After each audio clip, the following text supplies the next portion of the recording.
একাংশ দল সংগঠনক অনিৰ্দিষ্টকাললৈ বৰ্জনৰ সিদ্ধান্ত মাৰ্ঘেৰিটা জাগুনৰ সাংবাদিকৰ জাগুন টিৰা ট্ৰাইবেল স্বায়ত্তশাসিত পৰিষদ দাবী সমিতি সদৌ অসম চেমা নগা পৰিষদ সদৌ অসম সিংফো পৰিষদ সদৌ অসম মান টাইভাষী পৰিষদ সদৌ অসম টাংচা কাউন্সিল সদৌ অসম সিংফো ছাত্ৰ সন্থা সদৌ অসম টাংচা ছাত্ৰ সন্থা সদৌ অসম আদিবাসী ছাত্ৰ সন্থা তিনিচুকীয়া জিলা সমিতি আদি জাগুন মাৰ্ঘেৰিটা আৰু সাংবাদিকসকল একত্ৰিত হৈ অনিৰ্দিষ্ট কাললৈকে বৰ্জনৰ সিদ্ধান্ত লয়। আজি ক্ষুদ্ৰ চাহ খেতিয়ক সন্থাৰ ক্ৰিয়াপ আঞ্চলিক সমিতিৰ কাৰ্যালয়ত অনুষ্ঠিত এখন সভাত এই আটাইকেইটা সংগঠনৰ সকলো ধৰণৰ অনুষ্ঠানৰ বাতৰি অনিৰ্দিষ্ট কাললৈকে বৰ্জনৰ সিদ্ধান্ত লয়। উল্লেখযোগ্য যে উপৰোক্ত উল্লেখিত সংগঠনকেইটাই লেখাপানী পাহাৰপুৰত এখন সংবাদমেল আয়োজন কৰাৰ লগতে লাইকা দধিয়াৰ বান বিধ্বস্ত লোকক পাহাৰপুৰত সংস্থাপিত কৰাৰ বিৰোধিতা কৰি ধৰ্ণা কাৰ্যসূচী গ্ৰহণ কৰিছিল।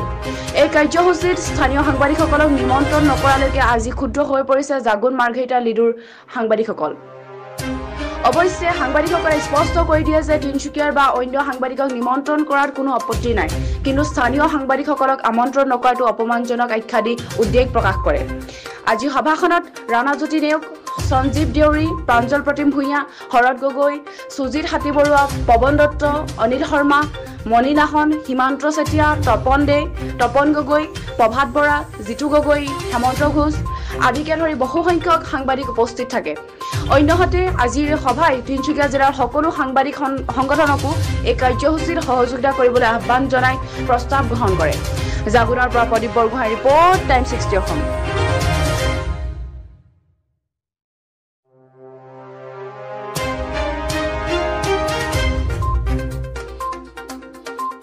চাহ খেতিয়ক সন্থাৰ ক্ৰিয়াপ আঞ্চলিক কমিটিৰ কাৰ্যালয়ত আজি জাগুন আৰু মাৰ্ঘেৰিটাৰ একাংশ সাংবাদিক একত্ৰিত হৈ এখন সভাত আমি মিলিত হওঁ। আৰু তাৎক্ষণিকভাৱে এই সভাখন আহ্বান কৰা এটাই কাৰণ, যিহেতুকে ক্ৰিয়াপ স্বায়ত্তশাসিত জিলা পৰিষদ দাবী সমিতিকে ধৰি একাংশ সংগঠনে আজি আচলতে জাগুনৰ লেখাপানী পাহাৰপুৰত এক সংবাদমেল আয়োজন কৰিছিল আৰু লগতে লাইকা দধিয়াৰ যি বান বিধ্বস্ত লোক সেইসকলক পাহাৰপুৰত এই সংস্থাপনৰ যি চৰকাৰী সিদ্ধান্ত, এই ক্ষেত্ৰত তেওঁলোকে এক প্ৰতিবাদী কাৰ্যসূচী গ্ৰহণ কৰিছিল। এই ক্ষেত্ৰত আমাৰ কোনো ক'ব লগা নাই। সংবাদমেল আয়োজন কৰিছে, প্ৰতিবাদ কাৰ্যসূচী লৈ গৈছে, ধৰ্ণা কাৰ্য গ্ৰহণ কৰিছে, এই ক্ষেত্ৰত আমাৰ ক'ব লগা নাই। কিন্তু এই যি সামগ্ৰিক যি কাৰ্যসূচী বা এই কেইবাটাও সংগঠনে সন্মিলিতভাৱে যি কাৰ্যসূচী গ্ৰহণ কৰিছে, এই কাৰ্যসূচীত আচলতে ক্ৰিয়াপৰ জাগুনৰ অঞ্চলৰ বা মাৰ্ঘেৰিটা অঞ্চলৰ কোনো সাংবাদিককো এই কাৰ্যসূচীত অংশগ্ৰহণ নকৰাৰ বাবে আচলতে সাংবাদিকসকল যথেষ্ট পূৰ্ণ হৈছে, যাৰ কাৰণে আজি সাংবাদিকসকলে একত্ৰিত হৈ এখন সভা আয়োজন কৰা হয়।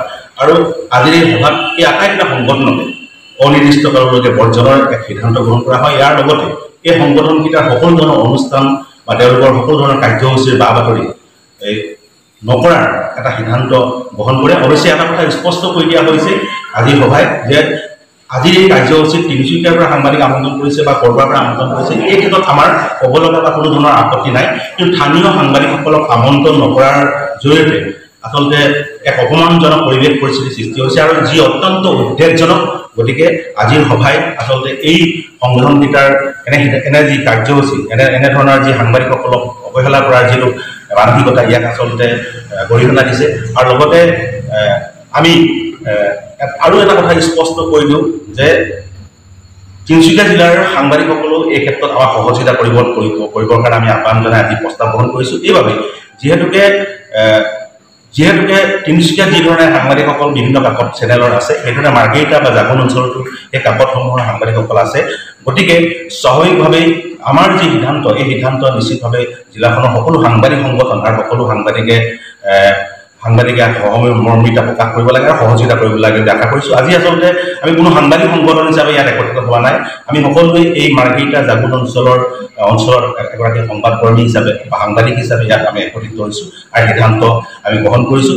আৰু সংগঠনকেইটাক আমি পুনৰ এটা কথা স্পষ্ট কৰি দিব বিচাৰিছোঁ, তেওঁলোকে মাৰ্ঘেৰিটাৰ বা জাগুন অঞ্চলৰ এই সাংবাদিকসকলক অৱহেলা কৰি তেওঁলোকে আচলতে কি গুচাব বিচাৰিছে, এইটো এটা নিশ্চিতভাৱে এটা প্ৰশ্নৰ বিষয়। আশা কৰোঁ তেওঁলোকে এই ক্ষেত্ৰত তেওঁলোকৰ নিজৰ সিদ্ধান্ত অতি শীঘ্ৰে ব্যাখ্যা কৰিব।